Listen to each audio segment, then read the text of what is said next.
पूरा विश्व United nation के अंदर भारत की बढ़ती ताकत को देख रहा है और समझ भी रहा है। मैक्सिको ने तो यूनाइटेड नेशन में खड़े होकर यह तक कह दिया कि केवल और केवल भारत के प्रधानमंत्री मोदी ही यूक्रेन और रशिया के बीच में समझौता करा सकते हैं। यह बात ऐसी जगह खड़े होकर बोलना जहां पर सभी देश मौजूद हो बहुत ही बड़ी बात होती है, क्योंकि आप किसी दूसरे कंट्री के प्रधानमंत्री को इतनी वरीयता दे रहे हैं। दूसरी ओर पाकिस्तान भी यूनाइटेड नेशन के अंदर मौजूद है, क्योंकि वो भी अपने आप को एक देश कहता है और उसके हाथ कुछ भी नहीं आया, केवल और केवल शर्मिंदगी के अलावा। पूरे 4 घंटे तक पाकिस्तान के प्रधानमंत्री यूनाइटेड नेशन जनरल असेंबली में बोलते गए, किसी ने सुना नहीं। केवल और केवल अफगानिस्तान ने सुना और तालिबान ने तुरंत आकर बोला, बिना शर्त हमसे माफी मांगो। 1947 से लेकर 2016 तक पाकिस्तान के ऊपर किसी ने नकेल नहीं कसी। सबसे पहले 2016 के अंदर उसे अलग थलग करना चालू किया गया और उसका रिजल्ट यह निकला कि आज पूरे विश्व के अंदर पाकिस्तान को सुनने वाला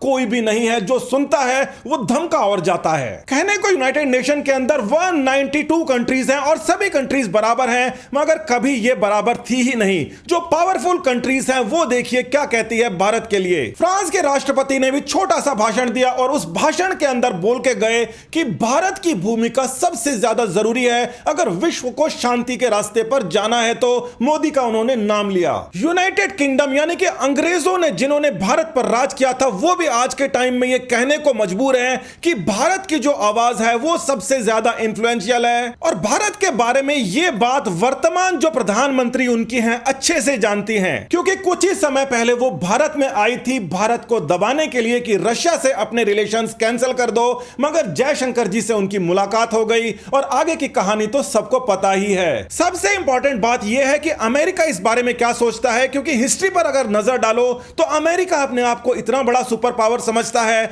मगर इस बार उनकी अनदेखी हो रही है। फिर भी उन्हें मोदी की तारीफें करनी पड़ रही हैं। जब भी प्रधानमंत्री की तारीफ होती है तो पूरे देश की हर एक नागरिक की, आपकी और हमारी तारीफ होती है, मगर इसके ऊपर भी पॉलिटिक्स हो जाती है। डेमोक्रेसी के अंदर क्रिटिसिज्म होना जरूरी है, मगर उल्टे सीधे आरोप लगाना, वो भी जयशंकर जी के ऊपर ऐसा आरोप लगाना कि वो अपने आप में रहते हैं, कम बोलते हैं, उनसे अच्छे तो यूनाइटेड नेशन के अंदर पुराने वाले लोग थे, जैसे कि कृष्णा मेनन, जिन्होंने 8 घंटे तक यूनाइटेड नेशन के अंदर स्पीच दी थी, मगर नतीजा कुछ नहीं निकला। जयशंकर जी ने भी ये बोला कि जो बात उन्होंने 8 घंटे में कही वो बात मैं 6 मिनट के अंदर कह सकता हूं, और इसीलिए देखा जाता है कि भारत की हर एक बात का अब मीनिंग होने लगा है। जितने घंटे पाकिस्तान ने यूनाइटेड नेशन के अंदर लंबी लंबी स्पीच देकर बर्बाद कर दिए, उतने में जयशंकर जी खेल कर आए। एक के बाद एक मीटिंग्स के अंदर जयशंकर जी ने Brazil, Germany, Japan, Albania, south Arabia, south Africa, quad के मेंबर्स के साथ में, ब्रिक्स के मेंबर्स के साथ में इतनी सारी मीटिंग की जिनका निष्कर्ष भी निकल रहा है और भारत को उसका फायदा भी मिल रहा है। इस प्रकार के फायदे भारत को पहले भी हो सकते थे, मगर पहले बातें तो होती थी बहुत ज्यादा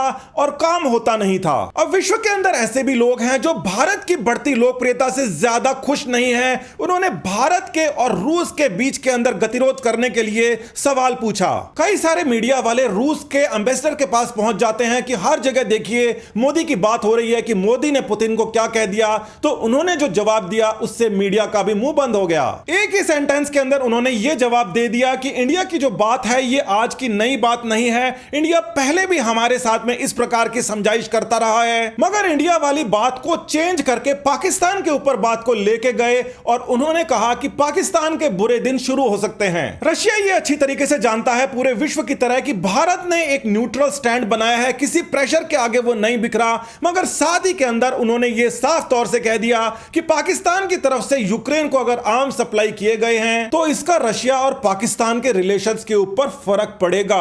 रशिया भी कहता बहुत कम है और जो करना होता है वो करता है। पाकिस्तान ने अपनी तरफ से 50 उल्टे सीधे आरोप लगाए जिनके बारे में बात करना भी मुनासिब नहीं है, क्योंकि बिना काम के हैं, और पूरे विश्व का ध्यान इस समय केवल और केवल भारत पर है, क्योंकि भारत ने अभी तक कुछ कहा नहीं है। जयशंकर जी आज कहेंगे, पूरा विश्व सुनेगा। नमस्कार, धन्यवाद, जय हिंद।